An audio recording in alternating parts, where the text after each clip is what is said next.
Gracias, Donna.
Entramos en exceptionalism and individualism in our practices of knowledge become unthinkable in the best sciences and investigations across the disciplines and interdisciplines, certainly at the university, but also more than the university. What happens when human exceptionalism and epistemological, ontological individualism literally become unthinkable, not available to speak with, not capable of signifying what we have come to know and what we must know with each other as we become with each other in the becoming of Christ. So my icon for this talk is taken from a struggle against a European high-speed railroad that was cut across the Valley of Mesa in Italy. They took my contemporary affairs. They took staying with trouble and reinvented it for their struggle against the destruction in the lands of their valley. So, ongoing reciprocal play. So methodologically, I practice string theory, ethics, science fiction, speculative calculation, speculative feminism, or ordinary feminism. Okay, so far, we have gotten so far, but not yet further.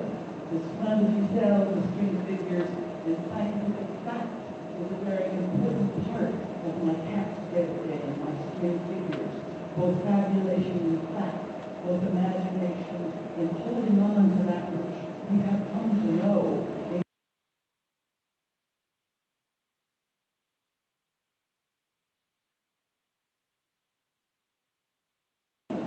As Intronlandia in the Environmental Protection Agency, in the National Aeronautics and Space Administration, so on, the data and the websites around even climate change are removed from the public database, from the public website. The denialism around science is every bit as important in our world as the denialism around colonialism. And these they are linked. These denials of the hard knowledges, the non-innocent and complicated kinds of the world that we inherit. So, as Virginia Woolf, ventriloquized by Isabel Stengers and her colleagues, think we must think. Otherwise, we must think somehow differently. So we must remember that it matters which stories tell stories. So if I inherit from a person who was my student at one point, but is my teacher now, Joanne Barker, whose Barker was the end of this lecture, Joanne Barker, an enrolled member of the Lenape Delaware tribe, mixed ancestry, when she writes science fiction using Sky Woman of the Lenape creation stories and uses it to tell multi-generational spaceship stories. That's different from using the stories of the hero and his passage in one more kind of transmutation into science fiction, let's say, the Prometheus story. Not the Prometheus story is bad, but it matters which stories tell other stories, which stories normalize which other stories, and which stories upset the conditions of storytelling in such a way that it might be possible to tell stories otherwise, or as Ursula would put it, the untold stories. So as Marilyn Strathern taught me in her British social anthropology, as an ethnographer of community, an ethnographer of cognitive practice, she taught me that it matters which thoughts think other thoughts. When we don't realize often the normalization of our patterns of interpretation that we use to tell other people's stories. So what thoughts think thoughts is really important, which is just another way of saying it matters what world. These new things matter.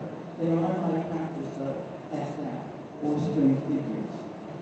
So Anna Singh, my colleague, says in her story, The Mushroom at the End of the World, where she plots the Matsutake mushroom, with its many communities of practice, its many peoples and lands and pleasures and unpleasures. She tracks the mushroom as a way of telling the world, the making of world. Morelia, as my colleague, Camille Stories says, a word which does not exist, but everybody understands. Morelia. So Anna Singh says, if a rush of troubled stories is the best way to tell contaminated diversity, then it's time to make that rush part of our knowledge practices. So I tell a rush of contaminated stories.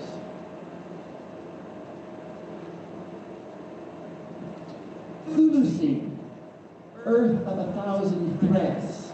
Thulucene is also a word like Morelia. It does not exist, but I invented it, and so I say it exists. And it is a name to put into a string figure game with Anthropocene, with Capitalocene, with Plantationocene, with the times of the troubles, with the times that name the urgencies of our moment. So it is not a name to throw away Capitalocene, but rather to be in a kind of string figure cat's cradle game. Thulucene comes from a Greek root. I'm educated in Greek and Latin. Of course I'm educated in Greek and Latin. Thulucene is rooted to the word chthonic, the ones of the earth, the earthly ones, the terran ones, the ones of the earthly world, who are not only ancient, but are also now. So that the Thulucene is the time of the working of the earthly ones who are not finished. We are not finished as earthlings. We are not just in the time of the Anthropos and his burning destruction of the planet. And the Anthropos is only a particular slice of the humus that is human, a very important slice, a slice that is profoundly rooted to the Capitalocene, to the last 500 years of the invention and practices of extracting from the earth all that is living to produce a kind of wealth that in turn destroys the very foundation of its being. But the time that the earthly ones are not finished, and I write with them, I talk with them, I am an earthling, and we are now, we are not finished. We are alive and we are powerful in the time of the Capitalocene and the Anthropocene. So my first image is a Medusa figure, but it isn't really a Medusa figure. It's a snaky mask. It's a mask of snakes made by students at Evergreen University in the state of Washington in the United States, who went to the beach and dug out a kind of mollusk called a geoduck with a giant neck. Okay, so the mollusk is deep in the mud. It has this giant neck, and then these little filter-feeding apparatuses through which it takes in its food. So they dug out this giant mollusk, and they skinned it, and they learned how to tan the skin, and they made me a mask, which they gave to me at a dinner they cooked for me. Okay? To give me a mask for the Thulucene. So I am in a deep and profound, fleshly, earthly, having eaten together the meat of the gooey duck whose face I wear. Okay? So I put this mask on as a creature of the Thulucene. Now my other figure is also made by a real person, by Geraldine Haffier in Singapore at the Singer Tyler Print Institute. She makes this very interesting multimedia untitled figure that works from the drawing of a hominid kind of pelvis. It's not exactly our species. It's a kind of an unknown hominid species, actually. And with the kinds of digits that are somewhat like our hand, but perhaps the digits that might be those of a whale. It's not clear. The kind of appendage. She works in thread, the vertebral column, it's all in fiber. The spine is all made of colored fiber. And of course it ends in a metamorphosis of the butterfly. So it's a speculative fabulation of the living and the dead in the metamorphosis that I think we need in the Thulucene. Now, throughout this talk, I am going to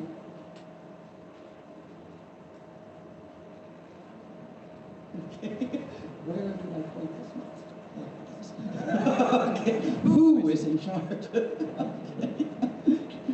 All right, so throughout this talk, I am going to emphasize both existing and also possible contact zones, mainly between indigenous or campesino or popular or working class or non-academic knowledges on the one hand, and scientific knowledges on the other, because I feel like they are in a rich contact zone and need to be even more richly woven together. But it is not easy, it is never innocent. So I begin with a figure that was given to me on a t-shirt. So I have a camiseta with this figure, which was drawn by Pauline Metuk in, I think, 2017, in collaboration with some ethnographers and with a drummer, an Anglo drummer, with Duskin Drum, who is an Anglo man who named himself Drum. Pauline Metuk is an Inuit woman who lives in Pangnirtan in Nunavut in Canada, the province of the Inuit of Canada, Nunavut. Kevin O'Connor is an ethnographer, and also this is made in collaboration with Susan Harding and her son Marco Harding, who is my godson, a boy, now a man, born in Guatemala, adopted by Susan, and part of my kin group for many years, the non-innocence of international adoption. No kin group is innocent. Susan Harding is an ethnographer and one of my closest friends, the mother of Marco. She, Kevin, Duskin and Pauline together make this figure, which is about where Kisi, where seal, where this seal. It is an in-your-face, confrontational, controversial figure for seal hunting and for the rights of indigenous hunting and eating of seal. Among people who consider eating seal is becoming human. Becoming human is eating seal. That seal and human are kin with each other, and that the practices of hunting must be continued even in these moments of extraordinary controversy about conservation, about rights of hunting, about habitat destruction, and in climate change. So that the people of Nunavut know in their flesh what climate change has already done to produce climate injustice in Nunavut. The way the summer sea ice and fog makes it almost impossible to get into the waters for the hunters. The way the practices of climate injustice are right now, probably as much as anything, making it almost impossible to continue indigenous practices on the land, even though there are plenty of other reasons, including forced sedentarization, forced relocation in towns in the 1950s and 60s, that was accompanied by the extermination of the Inuit dogs, so that they are shot by the Royal Canadian Mounted Police because they allow a kind of independent movement onto the land. Multiple dispossessions, multiple kinds of endings of worlds. These are people who understand that the Anthropocene is not the first, and we hope it will not be the last ending of worlds. And these are people who think of these times of ice and air and water and land and animal and people through the term Sila, S-I-L-A, which means not climate change, but the breath of it means the fundamental breath of living and dying in connection with each other. Westerners translate it as weather, which is a tremendous reduction of the richness of the apparatus of being and knowing in the world in Sila. The Southern scientists, by which I mean Canadian, which is surely north to Mexico, also north to me in California, they are Southern scientists to the Inuit. The Southern scientists who work on climate change in the far north are and must be more so in contact zones with the Inuit who work through the idiom of Sila. And there's a Sheila Watt Cloutier, who is an Inuktitut woman and scholar who wrote a book called The Right to be Cold. The Right to be Cold, la derecho está frío. This morning that was not so much a right as simply the case. She writes, the right to be cold, the right to continue worlding in contact with the Southern scientists, in contact with their allies, but to be the ones who set the conditions of understanding what is happening on the ice. So that figure is in symbiosis, is in a kind of symbiosis, living with, or sympoesis, making with, the poesis, the poetics of making with, figures that have to do with scientific practices that I take from a painter, Shoshana Dubiner, who painted on your left, okay, a painting called Endosymbiosis, or Homage to Lynn Margulis, a scientist who developed the science of understanding how the modern cell came into being in evolutionary time. How a couple of bacteria were trying to eat each other, they both got a certain amount of indigestion, they ended up staying together and inventing the modern complex cell. Call that endosymbiosis. Its roots are in eating and indigestion, in partial assimilation with indigestion. So that the modern cell is cobbled together from a kind of becoming with each other, in the struggle to live and die, where indigestion is the rule of the game.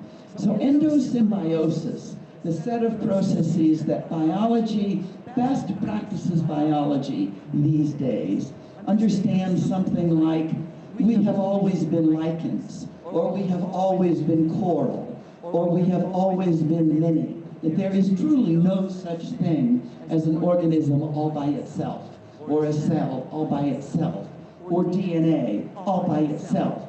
That biology, best practices biology, is developing the technologies, the cognitive apparatuses, the research practices to understand that the period of exceptionalism of the biological individual is long over. And to produce good biology requires quite a different set of practices, ways of thinking, ways of publishing, so forth. Now the painting on the other side, also by Shoshone Dubiner, is titled Everything is Burning. In just this period of these new biologies that understand the world sympoetically, symbiogenetically, I think sympoetic is better than symbiogenesis, because it isn't just bio, and it isn't just genesis. The making includes the living and the dead, the organic and the inorganic, the coming into being and the coming apart. Sympoesis is much more comprehensive than symbiogenesis. Since we're all Latin and Greek in this room, I think this works in Spanish as well as English. Holler if it doesn't. Shout. Gritamos juntos. Okay? So, everything is burning. It is just at the period of the threat, not just the threat, the reality of mass extinction, the reality of worlds coming apart, the reality of the earth on fire is known scientifically at exactly the same moment, historically, that we finally understand something of the generative richness of the evolutionary, ecological, natural, social processes that make the beings of the world at exactly the same moment. In some ways, the same sciences tell us about the urgency of the threat. So with the amazing Japanese artist Satoru Abe, I story contact zones. I try to tell the contact zones between the indigenous and people's stories and the scientific stories. And things come apart in day and night, the kind of shadowing and the kind of risk of taking contact zones seriously is what I try to talk about and what I think we try to do in our work. Indeed. Where am I pointing?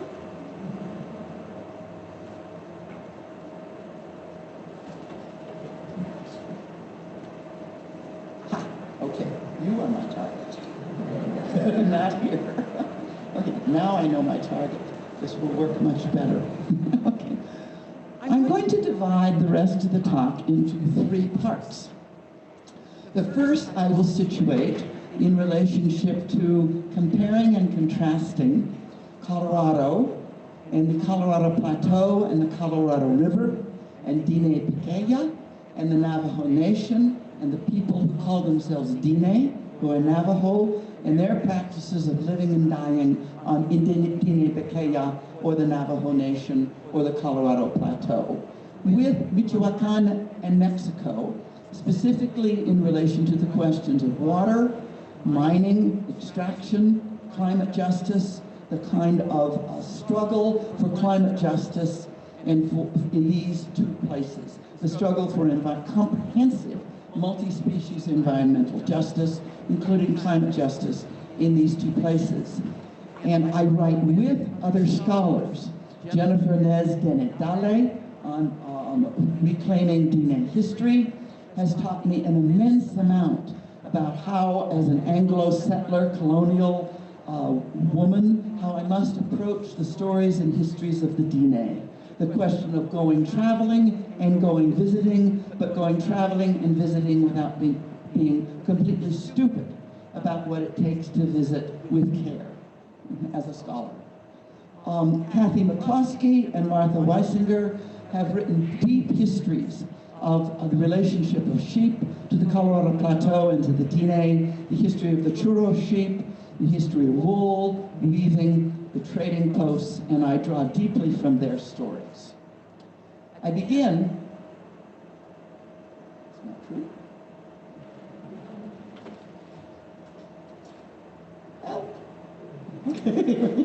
See, there's a human person up there who is actually changing the slides. This is what Lucy Suchman, a phenomenologist, a feminist phenomenology of technology, calls the importance of breakdown. Because it's at moments of breakdown that we have our chance of learning something we don't already know. Without breakdown, we have no chance. Okay. So I begin the first part of this with the Long Walk of 1864, in which the U.S. Army forcibly removed the Navajo from Diné-Bequeya, from Navajo lands, and marched them several hundred miles to a fort called Bosque Redondo, with large death of the people along the way, and kept them in a prison camp for 5 years as part of the forcible pacification of the Navajo who had remained a military threat to the U.S. Army into the middle of the 19th century. So the U.S. Army cut down their beech trees, murdered their sheep, and moved the people to a prison camp, a relocation camp, hundreds of miles away from their homes, and then released them 500 years later after massive decapitalization, removal of wealth. The cutting of the peach trees, the killing of the sheep, the removal of wealth, and then the relocation of people into a land without the resources to rebuild their lives in balance, in husro, in the Navajo concept of right living, right balance.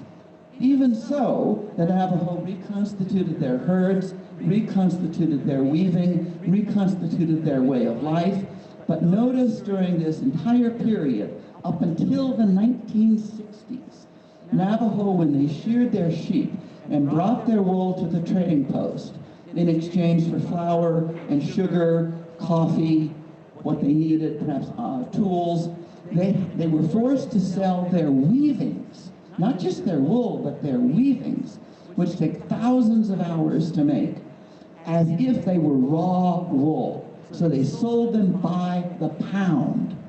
These are weavings that today sell sometimes for hundreds of thousands of dollars on the international art market. These very same rugs that were bought by the pound as raw wool enter the international market, international art market, arts and crafts market, already by the late 19th century. Okay? So, in the 1930s, in the so-called progressive era of the 1930s, there is a second huili, or a second end of the world, that the Navajo experience. Okay? Hey, worked. This is a picture taken in the 1990s of the bones of the murdered sheep and goats. This time, not the U.S. Army, but agents of the Department of Agriculture who argue that Navajo land is degraded and eroded and there are too many animals and that the carrying capacity of the land has been exceeded and must be reduced with or without the consent of the Navajo. That if there is to be scientific rehabilitation of the land under the concept of carrying capacity, there has to be mandatory, obligatory stock reduction. So they went Hogan to Hogan to Hogan and shot, especially the churro sheep, especially the Navajo churro sheep that had been developed from the Spanish kind of sheep that was brought originally and then developed into a specific Navajo kind, because they regarded them as savage, uncivilized, not progressive. They weren't the correct breed of sheep for the modern commercial wool market. So they preferentially shot the sheep and goats. They forcibly changed the land holding pattern, so that only male heads of household got grazing permits, even though this is a matrifocal and matrilineal society in which grazing rights were determined through matrilines, Both men and women owned sheep, but the patterns of grazing were determined through the matrilines. They enforced the patriarchal masculine nuclear family through the grazing permits, and they stopped the practice of seasonal migration of the sheep to mountain pastures.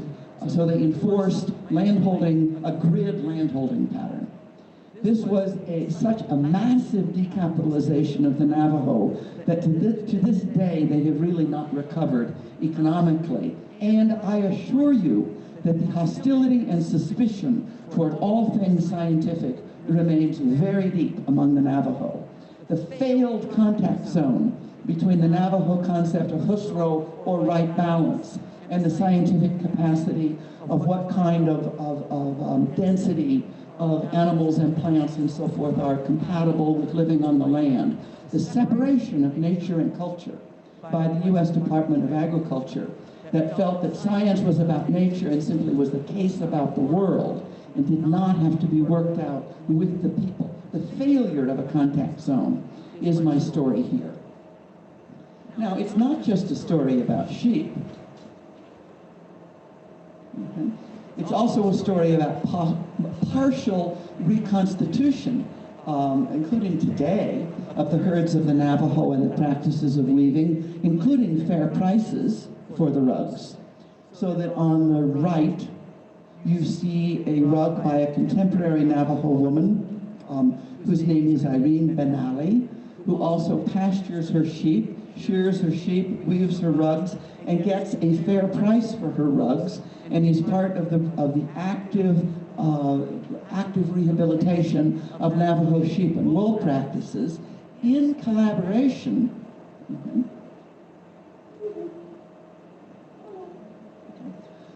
I'm going to skip that slide.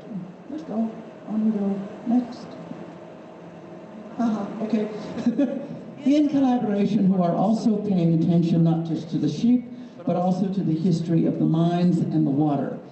On Black Mesa, a part of the Navajo reservation, is an extremely rich, probably the richest fossil coal seam in North America, which is saying something.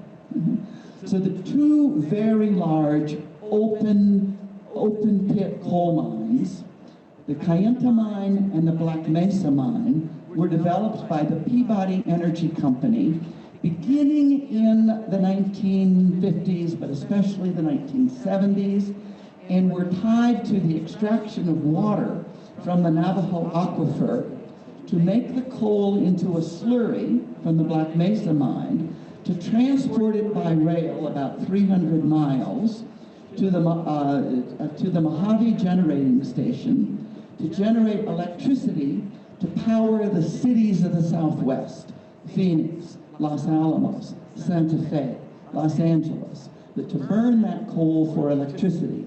So that Navajo water and Navajo coal are transported about 300 miles by rail, with very few Navajo jobs, very few Hopi jobs, but the jobs that were there became as much more than 50% of the tribal budgets of both the Navajo and the Hopi. So even though there were very few jobs, they became extremely important jobs. The second mine, the Kayenta mine, transports its coal to the so-called Navajo generating station, which is not owned by the Navajo, which generates electricity to transport the Colorado River water both to the cities of the Southwest on that side of the Continental Divide, but also trans-basin water transfer onto the other side of the Continental Divide, including to Denver, where I grew up. So I probably actually turned on my lights with some coal from Black Mesa with water that had been transported into Denver because of the Kayenta coal mine. Now, as you know, most coal mines are going bankrupt. So the Peabody coal mine shuts down its mines abruptly. I'm making things that are very complicated very short.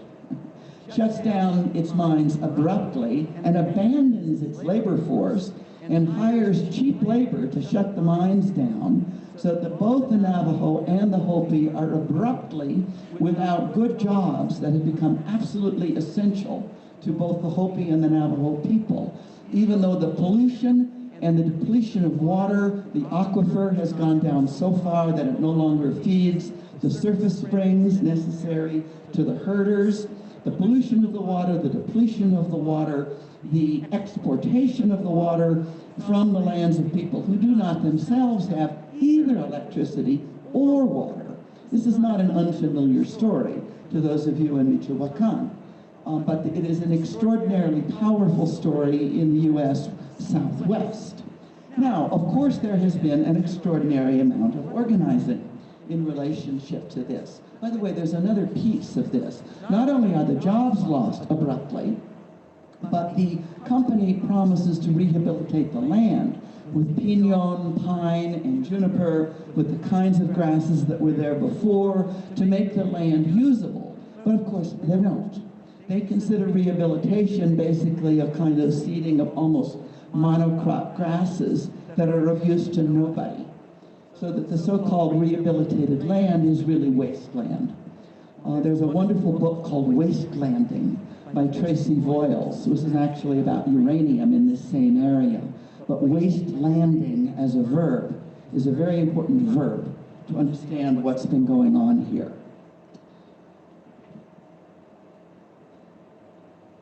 This is a picture of the coal mine, the Cayenta coal mine, that is supposedly being rehabilitated. It is really large, and the generating plant. Oh, that's what happened. I really came undone. I lost a whole battery. Okay. The technology of talking. I would like to wave my hands, but if I did, I would be throwing the microphone. So I can't talk the way I like to. Okay, I need the next slide, please. Okay. So I have become particularly interested in a group of young people. Some of them were students at Stanford University. Some of them were students at the Navajo College, Indine Bekeya. Others were young Hopi people. Some of them getting degrees in environmental sciences, so on. They came together in 2003 as the Black Mesa Water Coalition, which has been only one of several very active groups that practice an integrated politics that refuses the divisions of nature and culture, that foreground Navajo and Hopi ways of living, but also take in the natural and environmental sciences, that are interested in solar power and wind power, that are interested in what kind of solar power might be compatible with the distribution of hogans among the Navajo. They don't live in towns and cities by preference, although the majority of Navajo now live in cities, but that's a whole other story. But I quote from one of the activists of the Black Mesa Water Coalition, Jihan Geron, who is an Afro-Navajo woman who studied at Stanford University and is a really powerful force. We must fight for everyone to have clean water and clean lands. We have been here before. We have been impacted. This is not our first end of the world. We have been imprisoned. We have been pushed and beaten. The lives we want to live within our means, within the cycle of nature. This is climate justice. Refugees, migrants, land-based communities, and indigenous peoples. Same causes, same fight. Climate justice.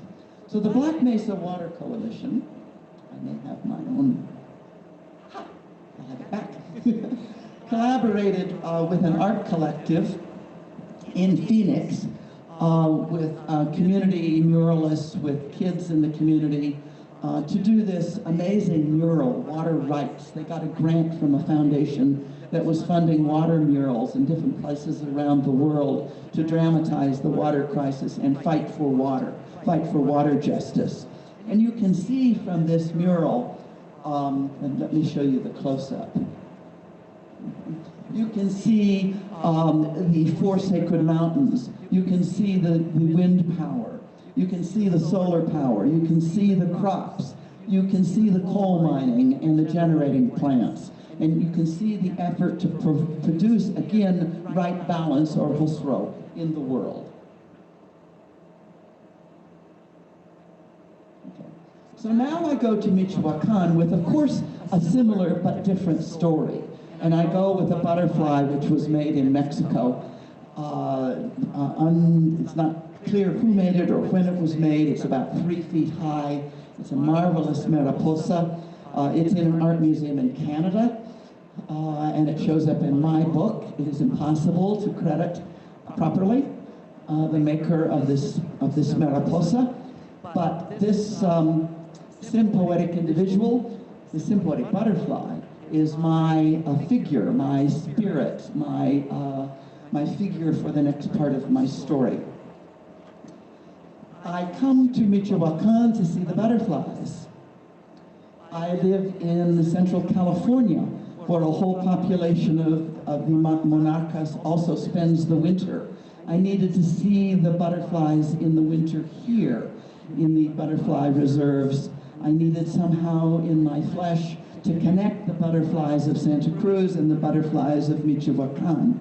So my very kind hosts take me to see the butterflies, narrating the complex conservation politics of water, narrating the complex politics of ejidos and campesinos and communities, the complex worlding in which the butterflies are full members, but the necessity to think butterflies and people and lands and waters together in Michoacan as elsewhere.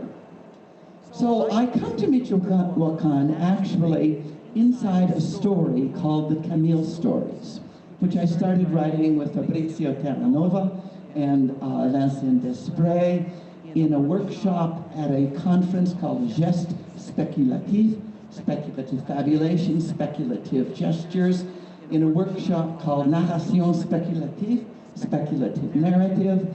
And the three of us, Vincent, Fabrizio, and I, we were presented with a baby by the organizers of the workshop. And we were told to somehow write a story, do something to make it possible for that baby and that baby's offspring, that baby's kin, whether biological or not, to survive on the earth at least for 5 generations.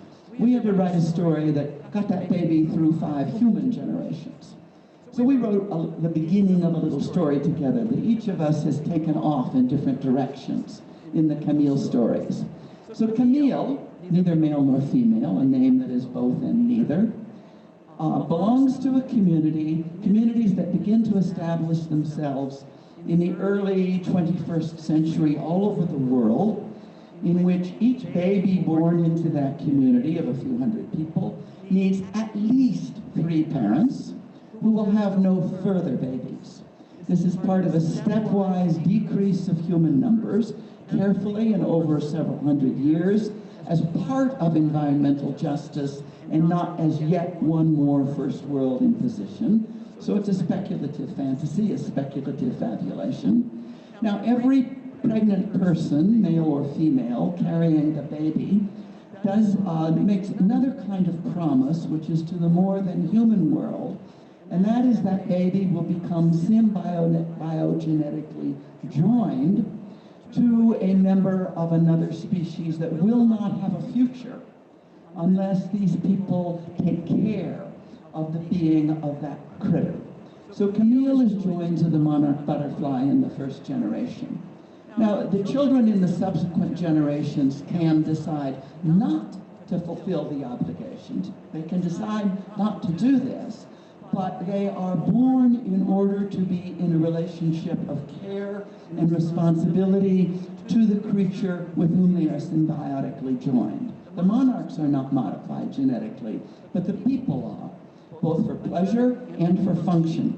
So the first Camille decides to add some genes to produce the patterns of the larval monarch, they say the third instar, with the beautiful, Camille wanted skin striped the same way as the larval of the larvae of the butterfly, so on. But it's a very serious obligation, and the obligation is very cosmopolitical, in Marisa de l'Academia's term. It is traveling through the corridors and the pathways and the places, the people and the lands and the waters and the airs and the plants and the animals necessary to the monarchs. So there is a large cosmopolitical scene that is like my Mariposa, both human and non-human. Okay? That is Camille's sociality. Now, the second generation of the Camille's spends a lot of time in Michoacan. Okay? In the, not just in the butterfly preserves, but in the lands and the communities of Michoacan. And the first thing that happens to the young Camille who visits Michoacan is Z, he, she, Z, is taken in hand by el Ejército Zapatista de Mujeres en Defensa del Agua, who still exist into the 21st century, and who decide that Camille is extremely ignorant about water politics in Mexico and Michoacan, and needs to learn something about living with water, if Camille is to understand anything, or indeed have any right to see the butterflies. That the privilege of being with the butterflies demands becoming part of the struggle for multi-species environmental justice, which is perhaps principally the struggle for land and water. Now, I have been taught by my hosts over the last few days about the same subject. I feel like the young Camille being taken in hand and made to know more than I did at the beginning. I have spent some time reading, first in English, and now, because I can read a little Spanish, now in Spanish. I have been reading the publications of the Frente Mazahua, of the Mujeres Zapatistas, and Luchar. I have been reading the manifestos, the analyses, the so forth. My Camille is in deep sympoiesis with the men and the women of the movements for justice and care, for multi-species justice and care here. So my Camille has also learned, wait a minute, that's back, I need to go back. My Camille was astonished to learn that trans-basin water transfer is not just about the Colorado River and the Navajo, but is deep into the taking of water from the water-rich areas of Mexico and Michoacan to the ever-thirsty, infinitely thirsty, thirst without end mega city of Mexico City, and the question of water justice between this extremely dense population of mostly poor, well, this very complex place called Mexico City of 30 million human beings, and heaven knows how many non-human beings. The connections between the water-rich areas and the thirsty cities and the trans-basin water transfer becomes part of Camille's education. Now, I promised that I was also going to combine these struggles of the peoples, the human and non-human peoples, for water justice with scientific projects too.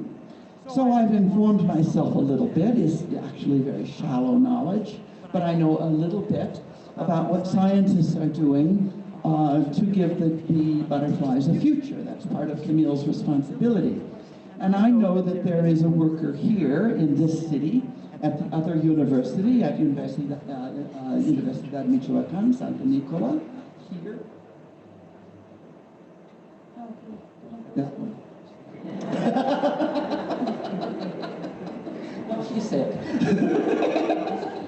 What she said? Okay. Okay, which is Cuauhtemoc Sáenz Romero and his graduate student, Erica Gomez, and his co-worker, Francisco Ramirez Cruz in La Mesa, who is a campesino in La Mesa, who is working very closely with him. I know that one of the projects that they have been working on now since about 2010 is selecting genetically Oyamel fir from the different altitudes at which they grow, and growing them up and taking different, because they are genetically different at different altitudes, experimentally replanting Oyamel at higher elevations than they currently grow, up to 400 meters higher than they currently grow, in expectation of what the Monarchs will need in the year 2050. As global warming continues to shrink the zone of contemporary Oyamel fir, it is already shrinking. It is expected that the zone of tolerance for these very important trees will be gone from many of the peaks of Michoacan that are now within the reserve, and that other peaks that are higher with possible OML fir that are acclimated to higher elevations, that they will possibly have the temperature zone of tolerance both for the fir and the monarchs. I know that there are other practices in El Rosario for planting drought-resistant OML, the effort to somehow continue to have a habitat and to work with as opposed to against local people to do this so that it returns economically to the communities who are in many ways extracted for monarch tourism. So the justice questions are relentless in all of this. So I also know that the major threat to the monarchs is actually, well, it is extreme here, and especially with climate change. Its major destruction is in the United States and southern Canada, with habitat destruction, with monocrop agriculture, with spraying along the highways, with the elimination of the plants that the butterflies, both the young and the adults, need to feed through their migration, and with the extreme temperatures during the migration now, so that adult butterflies flying across Oklahoma or Texas will meet extreme temperatures much higher than they can accommodate, and they die during the migration. I know that all of these things are extremely serious, and that the monarch migrations may not survive. The extinction of both the Great Eastern and the Great Western monarch migrations is probable, but it is not yet certain, and it makes a difference to care. It makes a difference to try for this species. This species is only one little piece of the puzzle, but this species is in an entangled way of living and dying with lands and waters and peoples and projects, so that I've been following some of the United States projects that plant flowers and weeds and food along highways. For example, the highway that runs from Texas up to Minnesota is a major flyway for the monarchs. It's Interstate Highway 35. So there are efforts to plant along the highway to assist the migration. But it's controversial because monarchs feed along the highway and get run over. They also pick up all the poisons from the automobiles. Assisted migration, whether it's here in Michoacan or in the United States, is a very controversial way of addressing the dilemmas of extinction and climate change. It's at best something that might give a little more time to somehow address multi-species justice and care more comprehensively. Perhaps it gives a little more time, something like assisted migration. Maybe, maybe not. It might make things worse. It might introduce species into areas where they become what kills the existing species there.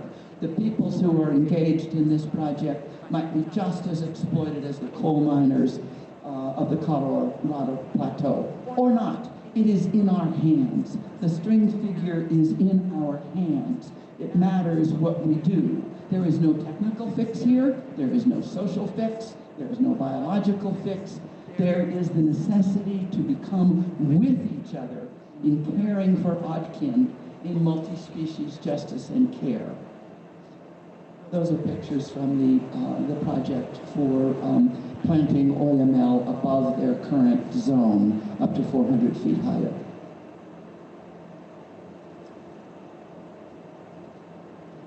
I'm actually going to end with another picture, maybe. Okay. I promised you I would go back to Joanne Barker, this time not to her science fiction or to her scholarship, but to her art. And she did this print in the now in Trumplandia in relationship to what's happening on our southern border and your northern border, in relationship to the building of walls that interrupt migrations that have been going on for hundreds or thousands of years, in relationship to the forced and militarized blocking of ways of living and dying, both for human beings and for other than human beings, the blocking of the passage of insects in Texas, for example, along a giant natural reserve in Texas, where the building of the wall is an ecological disaster as well as a social disaster that pushes people further into the desert where they die. You know this as well as I do. You might know this better than I do. I live in a town full of people from Oaxaca. Not so much Michoacan in my town, but full of people from Oaxaca who have been coming and going from my town for hundreds of years, really, and especially intensely for many decades, who have family in Oaxaca, who have family in California, who one of my students teaches me how to cook the kind of mole that her mother made. I show her some of the things that I do with my apricot trees. There is an exchange that is both intensely intimate and personal, and there is the exchange of human and more than human beings in blocked migration. So that multi-species justice and care has to be about movement, about migration and home, about the possibility of peace, the peace that is both in motion and at home. So I end with Joanne Barker's Migration. Thank you.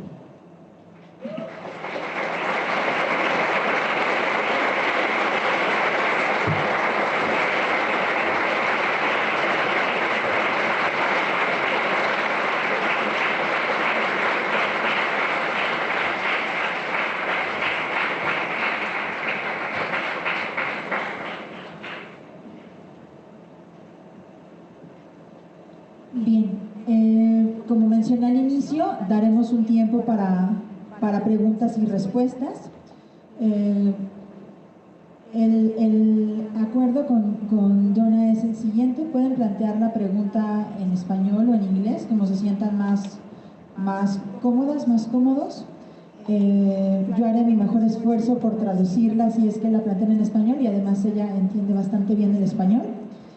Y haremos una primera ronda, si les parece bien, de 5 preguntas, y en función de la densidad y de la complejidad de la pregunta veremos si da más tiempo para que se planteen otras más. Solo quisiéramos pedirles que las preguntas sean muy concretas y muy puntuales para que podamos escuchar la respuesta de Donna. Ella también me pidió el día de ayer que comentara con ustedes que le interesa mucho poder conectar con lo que estamos pensando acá. Entonces, que está muy dispuesta a tener fotografía con quien le haga una pregunta, porque la fetichización de la imagen no le gusta. Entonces, es como nuestra política esta tarde, no selfie sin pregunta, sería la consigna. Entonces, pues bien, mis compañeras ya están de pie, ahí ellas me van a ayudar para que podamos ir ubicando a las personas que tienen interés en plantear una pregunta. Entonces, si les parece bien, arrancamos con la primera ronda.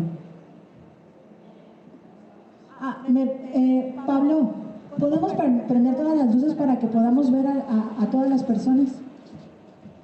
Muchas gracias. Hola, gracias, Donna. Mi pregunta es relacionado a lo que decías en esta casi última parte, donde pues dices que más que ser algo biológico, más que ser algo social y más que ser algo como tecnológico, es como, bueno, yo lo interpreté de esa manera, así como la necesidad de pensarnos en colectivo.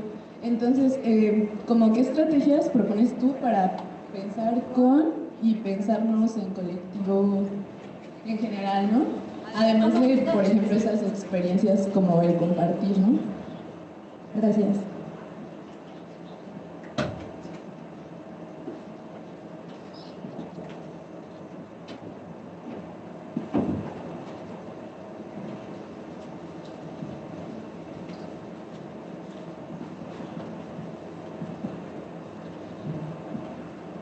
I almost understood. I think the strategies are multiple. I think that the emergency, for example, of addressing the imprisonment of children requires being at the gates of the holding facilities, getting the lawyers there, tracking the people. There are emergency strategies because of actions taken by the state that cause immediate harm. And it requires money and publicity and people being there and a network of information, so on and so forth. I think we also require strategies that have longer-term thinking. What kind of system of travel, what kind of system of migration and residence and movement do the peoples of Central America, Mexico, the United States want and need? And that requires understanding why people are in forced migration, because of poverty, because of extraction and drought and scarcity at home, because of military violence, because of drug trafficking, because of the history of oppression and extraction in ways that make it almost impossible for people to make a living, because of sexual violence, that people are not moving because they want a vacation in California. Well, actually, let me take that back. I think that the pleasure of traveling back and forth for getting to know someplace new is fine, but for the most part, we are seeing the consequence of many things, including American imperialism, but not only American imperialism. And I think the politics of analysis, mass action, the ongoing politics of resistance are part of the strategy. But I think I have the most hope, the most confidence in strategies that are located in place, where people come together to figure out what will improve their lives and ways to get the resources to do that. So that it is attractive for people to be able to make a living in place and to be in connection with family who migrate or do not migrate. I also think from the point of the United States, it is essential to get the kind of political conversation about immigration reform that involves the communities who are impacted by immigration, who want immigrants, often for the revitalization of towns, as well as communities that are afraid of labor competition. It's crucially important to involve the immigrants in these conversations with the towns, with the states, with the state governments, to actually rewrite immigration law, because right now it is ridiculous. In my heart of hearts, I would simply say no borders. If I were talking my utopian self, I would say no borders. But I'm actually trying to think more strategically about what might be possible that would lower the violence of immigration, increase the vitality of communities from which people move in forced migration because of drugs, because of militarization, because of a heritage and ongoing realities of imperialism, and because of the job structure in the United States. For example, most of the people who I know in the sanctuary movement and in the laboring, in the working populations of Santa Cruz are working in the tourist industry and the agribusiness industry. There have to be ongoing labor unionization and protection, including California is pretty good in a couple of key ways. It makes available decent health insurance for people without documents. So it ensures the right to public education for the children of people, whether they have documents or not. Its universities refuse to cooperate with the federal government in giving data about its students, so that the University of California tries not to make data available to the federal government. Sometimes that's not possible. So I think, for example, people in the university who are involved in data justice, in technological justice, are and need to be even more involved in that in relationship to questions of how many of our students themselves either don't have documents or family members don't, how to protect those students. So both reform of the law, protection of the people here, address to the communities, that's just on the human end of things. The ecological issues, I could go on and on. I think the necessity to foreground these issues in all of their complexity, including the ecological complexity.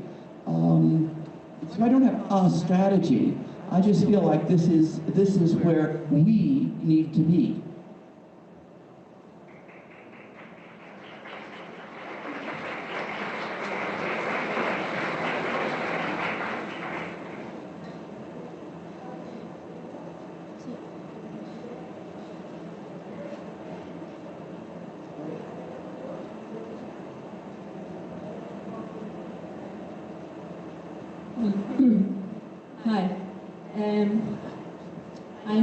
focused on... Hola. I know you're focused on the Earthlings, and from a decolonization perspective, this might be an odd question. But I want to ask you, what's your opinion on ultra-terrestrial or outer space law? And if you think that is something we should be addressing or thinking about or not, because I do think imperialism is thinking about that. So I just want to know your opinion on that subject. Yeah. Well, I think that the space is being militarized and commercialized very fast. And we don't have well-developed politics about that. It's really a business as usual in that it's that kind of enclosure of a new space to turn it into a militarized racial capital space. And it's happening in this thing called space with the technological apparatus for all of that. So obviously I'm against it. You know, politics as usual too. We need to be part of the writing of regulations. We need to demilitarize space, demilitarize the ocean, demilitarize space, so forth. That should be you know, no negotiation, demilitarize space, no weapons in space. Good luck, we're already in trouble on that one. And of course there's a surveillance apparatus that is you know, developing in ways that we hardly imagine. We hardly appreciate how important that is. So that the questions of data, of de-surveillance, and privacy is kind of the wrong word, because I'm not we need other kinds of publics.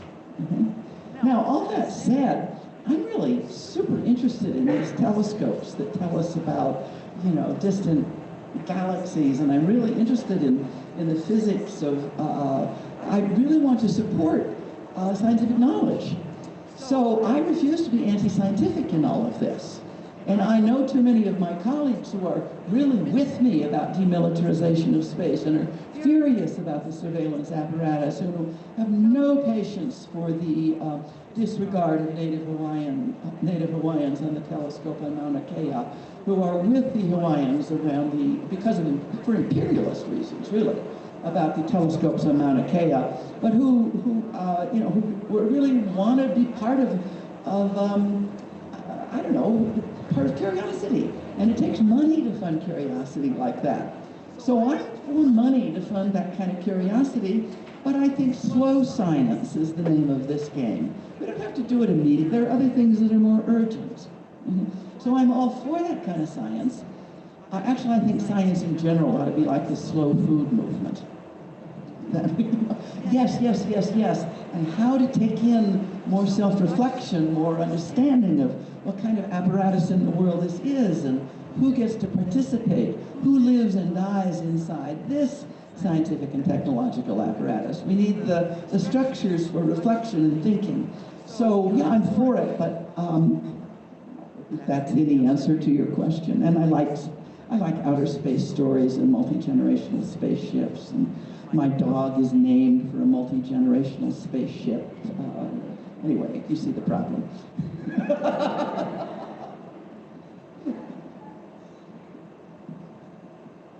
Hi, Donna. It was very interesting to hear you, and I don't know, I just see you as a inspiration for me. So my question is kind of related to what my friend asked you. And I have it here, and it says, what can we do as humans living in this place of Earth, which name is Mexico, to help southern migration without planting trees to give them shade? Because of course they're not butterflies, or we don't know. But how can we break down those social and killer borders, both in the north, but mainly in the south? Thank you. How to have the solidarity, what Mexicans in Mexico can and should be doing and are doing, what those of us in the United States are doing, should be doing, and how to be in solidarity with each other. All I can do is signal that in Mexico, as far as I know, and I know very little. And I know something. about the environmental consequences of NAFTA. I know something about the environmental consequences of the really the almost enforced monocropping systems of avocado, of corn, I know something about about the way that the tomatoes that I buy in the wintertime are organic tomatoes from Mexico with labor practices that I probably know very little about. I know how deeply connected the environmental issues and the environmental justice issues are. For example, in agriculture. We talked a little bit about the connection around questions of extinction and conservation of species. Use the monarchs to do that, and how entwined that is with everything else. So, again, from the point of view of a citizen of Trumplandia, the fact that Trump forced Mexico to militarize its southern border, forced Mexico to build the wall, really, and that Mexico had very few choices, but perhaps more choices than it chose to exercise. I'm not sure. In any case, I don't think Mexico had much choice but to agree to militarizing its own southern border and the failure to enforce its own immigration law, its own refugee and asylum laws are not, as I read the stories, not being properly enforced on the southern border. The laws don't even, the laws on the northern border, I think the United States is in violation of fundamental human rights law and belongs in front of the international courts on these matters. Mexico's not quite so bad, but it's tempting fate on that one, on its southern border. I think we need to be able to criticize each other, but also to understand the constraints under which decisions get made. I don't have any answers to these things. Again, I think insofar as I have any answer at all, is an attempt to talk to each other, to explain, to become more knowledgeable in a practical way about each other's situations, so as to give each other courage. So nobody can do everything, but we can be more practical and more knowledgeable than we are about conservation, about biology, about economics, about technology, about migration, about law. We really can be better at this. And it requires a certain kind of willingness to engage in controversy. I can name many, many important matters in which I know people are afraid to say what they think. And that we shut each other up in order to be safe. And this is within our own movements. I'm not even talking about the larger political, I'm talking about within my own feminist world. I know a lot of things people shut up about because we're afraid of each other. And they're some of the most urgent issues: race, reproduction, reproductive justice. Some of the most urgent issues we do not risk are cultivating generous conflict. We don't forgive each other. We call each other out.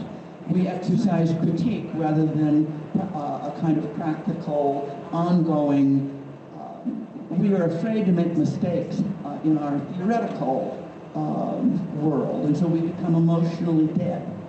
So I think we have to cultivate the capacity to support each other in controversial and unclear things when nobody has the answers. We need to cultivate the capacity to make mistakes and forgive them. Or we will lose in the urgent questions in front of us.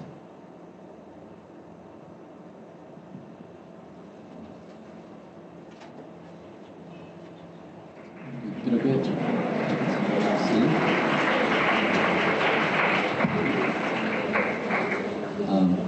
Hola, voy a hacer una pregunta en español. Bueno, soy Felipe Osornio, de la Universidad de Querétaro, de la Universidad Autónoma de Querétaro.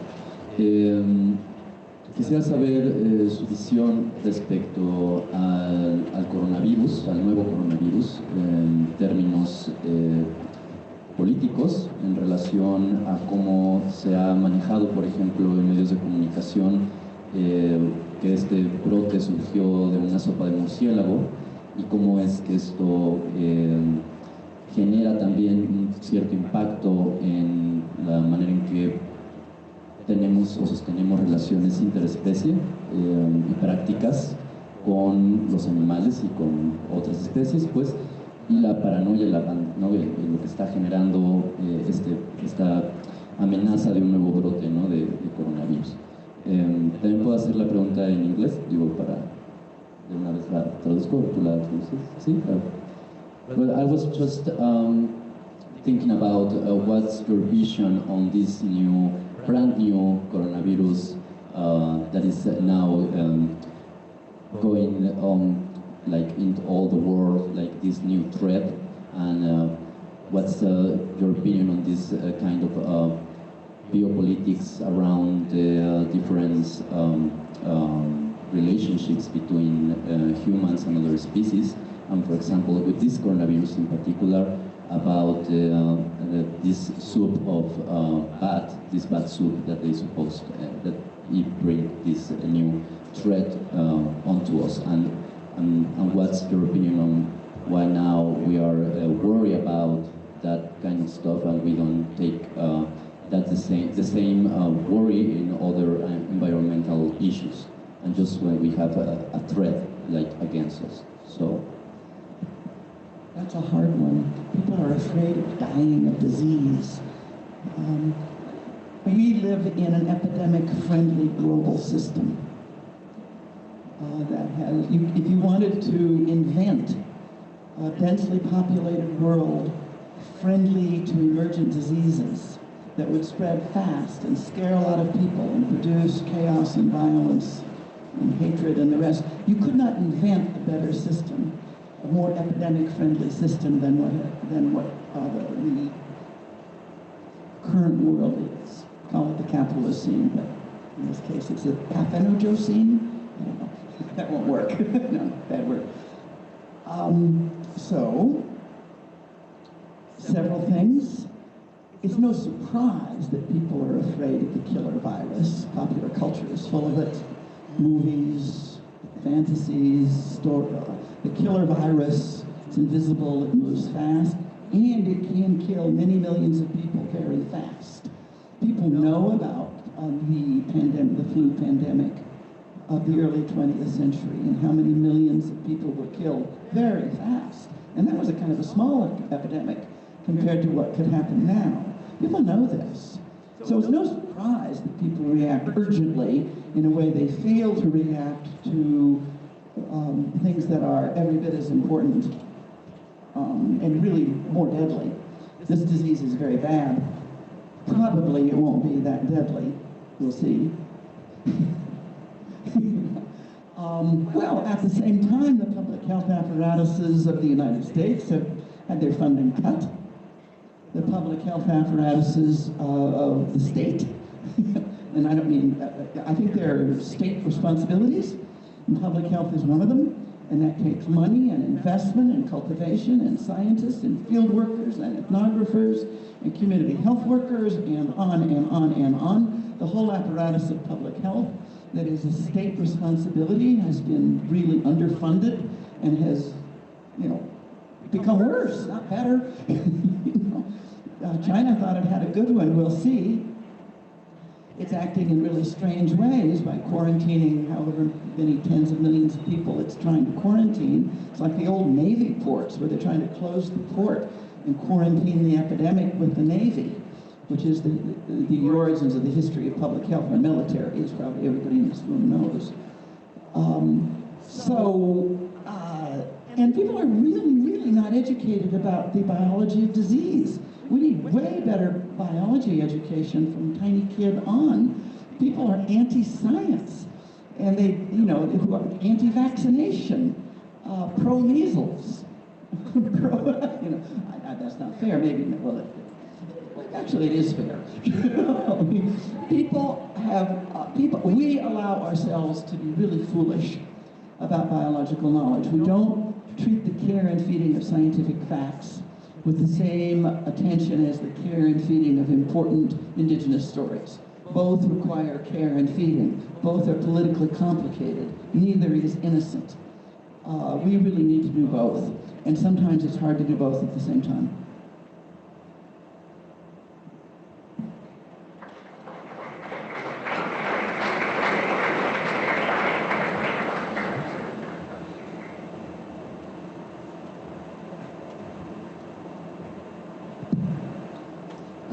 Thanks for your talk. I really found it very insightful. I would say very insightful.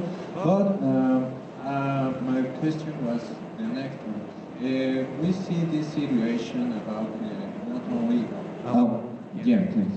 We see this situation not only about the monarch butterflies, but with many species, with many places around the world.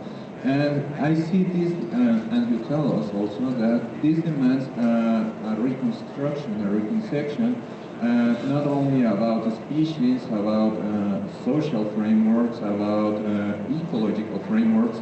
We need to conceive a whole new world, to world a new world, as you said earlier. The thing is that we as feminists involved in science, we must take an active role in this, but it is hard since science has been traditionally being like shown, like how would I say, like laid down from a patriarchal perspective, like from a very modernist perspective, that sometimes within our values, within our communities, within our feminisms, this science is just, it's not science, it's something else, but it's something that I, as a feminist scientist, I work in the field of medicine, but I simply cannot begin to dimension how to make a real feminist science, not just a replication with women involved in male science. I think it would be very important for us to know how to make a real involvement in science from a feminist perspective. I agree, and as a graduate student, I was a member of a feminist collective called Women in Cell Biology. Before me, generations, this is not a new struggle. It's an ongoing struggle. I think when I'm faced with situations like this, something a friend of mine says is very important to me. There is more happening than you thought of the good stuff, and less than there should be. So there's more really important achievements already that I'm willing to call, toward a feminist, an anti-racial, multi-kinded feminism that includes people of all available genders, including some that haven't been invented yet. There's more happening than we imagined and less than there should be. So first of all, we find out what's happening. For example, in my university, there is a Science and Justice Research Center, which makes it a point to somehow make it possible in the scheduling of graduate students and faculty to find places to meet together to talk about a common issue. And somebody stands up at the board and translates vocabulary across the different communities. And we have talked about the time budgets of graduate students in the sciences or postdocs, and the pressures on them to publish at a certain rate and in a certain way that make it very difficult for them even to understand the time of knowledge making of their anthropological colleagues, let's say graduate students in anthropology. Their time budgets are so different, and their field practices are so different, and their support structures are so different, their access to funding, that they have very few degrees of freedom actually to work with each other on this local level. Finding out what the actual concrete problems are, how to address the university and its inequality of support for graduate students across the different disciplines, so forth, so that the poets and the ethnographers and the biochemists and the biogenetic engineering people can actually talk to each other about a shared problem. I consider that a step toward feminist science. It's what I think it's one of the things that feminist science meant. Also understanding the present tense, not just past tense, done and over, double burden. It is still true that women who practice sciences and who study sciences are less likely to have the respect of some really key faculty. This is still true maybe in some subjects more than others. They're also still going to be more responsible for fixing a broken love relationship, or for deciding about an abortion or not, or for taking care of a child, or for caring for an elder parent. Men do this too, but the burden is not equal. And often, our male colleagues, with all the best intentions of the world, have very little understanding of the actual structure of being female. Because everybody thinks, all my friends think they're good people and they do everything right, and don't think structurally very well about the differential the system of promotion or funding or time or. So these are all very practical things that are within our power. These are not demands on the state to be a good state. I think, so when we think about we need total system change, well, yes, but we actually need to figure out a way in which the chemistry postdocs who are women aren't doing a double day that their male colleagues don't even know about. And so we need to think practically at many scales.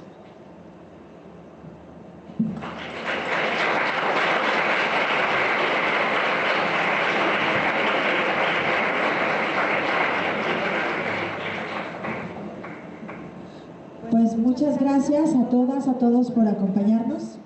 Gracias.